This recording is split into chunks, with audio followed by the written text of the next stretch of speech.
it is a safe technology. And with the economies of scale in the future, when they start developing ways, France recycles 90% of their nuclear energy. They're working on ways to neutralize nuclear waste so we won't have to bury it. That's coming down the road. Nuclear energy, and this is probably the best news of all, one of the spin-off benefits of it could be during non-peak demand time when you can still produce a huge megawatt delivery of energy without increasing fuel costs because it's a constant flow of energy from a nuclear reactor, we can energize the American automobile industry and completely get off the fossil fuel internal combustion engine and go to electric cars. We're doing that very slowly now, Gene. That's what hybrid cars are about. Wouldn't this be a distraction to what the governor has put us on a trail now, Jay, for wind energy, solar energy, photovoltaic now as we got on Lanai? Will nuclear be a distraction to what otherwise the path that we've... Well, I suppose that from a scientific point of view, we could build reactors that would power the whole state. And with the new kinds of technologies, you wouldn't have to have a statewide grid. You could have a reactor on each island, and you could avoid, for example, the cost of an inter-island undersea cable, theoretically. The problem is a political one, you know, and the fact that not everybody agrees about nuclear, not everybody agrees about wind and cable. One thing, though, you know, is the business end. It's the cost end. Sure, we'll save money and we'll save the risk of additional cost by buying, you know, by not buying Middle Eastern oil. But when you drill down, we're going to be in renewables. Which renewable is going to be a better cost? Now, my limited reading on this tells me that you could get down to a nickel for a kilowatt hour with some of these nuclear technologies, a nickel. Now, talk about wind, Gene. The first wind plant, which was discussed in the paper a few weeks ago, is 30 megawatts. And the cost of putting this is at Kahaluu, not Kahaluu. Kahalui? On the North Shore. Oh, Kahuku. Kahuku.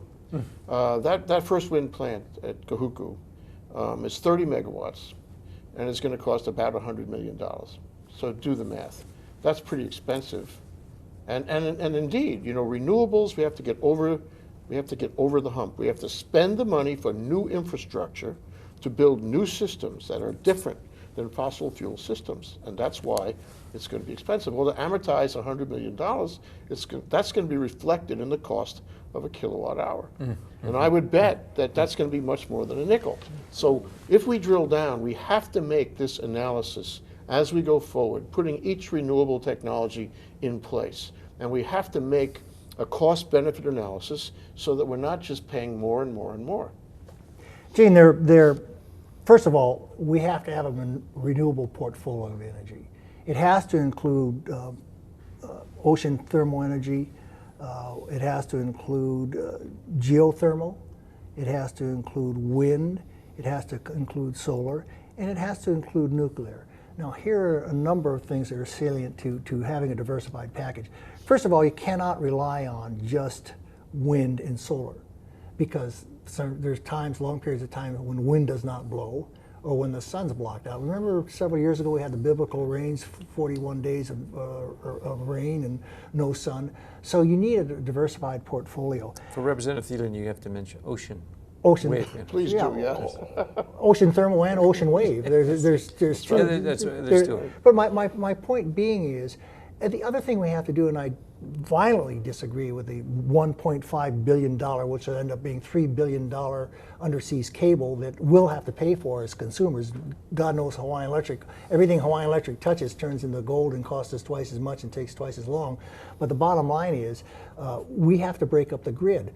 The old formula of having one huge energy source and then distributing it through this massive monopolized grid system is archaic. That's 100-year-old technology. That's 100-year-old technology. One big or two big generating plants so we have to have independent, smaller grids that are interconnected but independent. So if one goes down, you still have the energy for the.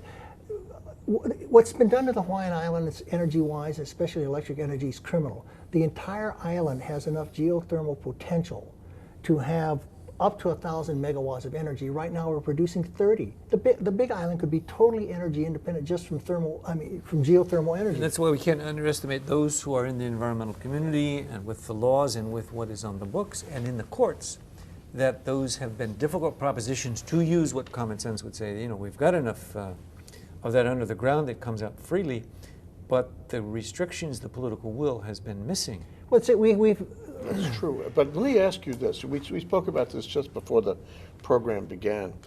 And I think it's a legitimate concern that the environmentalists expressed. It's the thing about the half-life of uranium, and what do you do with the waste, and what are you going to, arguably you despoil the environment. You have to deal with the waste. That's always been a problem. Presumably it'll continue to be a problem. But there's an answer. You mentioned that the technology will find a way to neutralize the waste and make it non-radioactive. Well, there's an answer. First of all, you store waste on site. Second of all, France, which gets 80% of their energy from nuclear generation, recycles 90% of their waste. American laws are what the problem is. American politics is what the problem is. We don't recycle our waste. And so as a result, we have a huge or larger waste stream, but the entire waste stream of nuclear energy is infinitesimally small compared to the pollution that's being put out. Our environment, by hydrocarbons, according to the environmentalists, is on the verge of ending mankind, humanity as we know it. Nuclear energy has a tremendous safety record. In the future, technology is going to develop ways to neutralize the waste, so we'll get this clean energy source with no downside risk at all. Shouldn't we wait for that? No, we shouldn't. We don't have time to wait. There's no justification to wait. Let me just share this with Jay and Gene and with the audience here. For too long, Hawaii has yielded decision making to the most vociferous minority groups' opposition. We did not have geothermal on the Big Island, which would have made the Big Island totally energy independent because a handful of protesters. Gene, you've seen it 100 times. We're an island state surrounded by ocean that doesn't have a ferry system. We allowed basically a handful of minority protesters stop and drive out of this state a ferry system. We allowed a handful of protesters to stop a large respected private company from developing Kaka'aku state land at no cost to the taxpayers. Now we're stuck with a huge liability and the money not to pay for it. So oftentimes we yield decision making to the most vociferous opposition, and geothermal energy is one of the big examples. Yeah, democracy is a very sticky process, and sometimes with the courts and a vocal minority, things can be turned in a different direction. And I'm saving the last, because they're probably wondering why I didn't mention the constitutional prohibition, but let's not go to that yet. We almost bumped up against the show and tell. I want to see what there's you no guys are prohibition talking about. constitutionally. But we're going to go on that in more Before we detail. get to that, though, there's another point I wanted to ask Senator Hemmings about it. That is, I'm playing the role, if you will, of an environmentalist for a minute. Yes. And one is, I'm an environmentalist, by the way. I'm the guy who got the Northwest Archipelago put into conservation. So I've been the greatest probably protector of the environment of any legislator here, simply by what I've got done rather than just idle words.